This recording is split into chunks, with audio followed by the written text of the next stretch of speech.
বারবার এই ছবি ধরা পড়েছে জলপাইগুড়িতে। দেখুন কিভাবে নদী থেকে বেআইনিভাবে বালি তুলে তা গাড়ি বোঝাই হয়ে চলে যাচ্ছে। করলা নদী থেকে এভাবেই দিনের পর দিন বালি তোলার অভিযোগ।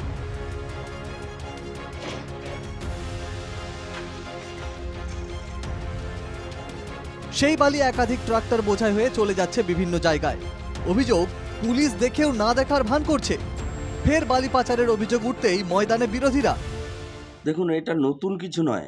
বালুর গাড়ির থেকে টাকা নেওয়া, পাথরের গাড়ির থেকে টাকা নেওয়া, এটা অনেক দিন থেকেই চলে আসছে।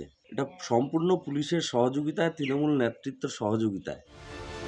নির্দিষ্ট জায়গা থেকে বালি তুললে সরকারের খাতেও যাতে টাকা আসে সেই পদক্ষেপ করতে প্রশাসনের কাছে আবেদন করছেন স্থানীয় পঞ্চায়েত সদস্য। এখন দেখেন, রাতের অন্ধকারে কেউ যদি বালি চুরি করে সেটা একদম ঘোর অপরাধ। আমরা আমাদের নজরে থাকলে আমরা তাদেরকে বলবো যে ভাই, যদি রয়্যালটি থাকে রয়্যালটির মাধ্যমে তোমরা বালিটা তোলো, তাহলে আমাদের কোনো কিছু থাকবে না, তাহলে গভর্নমেন্টও একটা পয়সা পাবে। করলা নদী থেকে বালি পাচার ইস্যুতে কোতোয়ালি থানার আইসি বিষয়টি খতিয়ে দেখার আশ্বাস দিয়েছেন।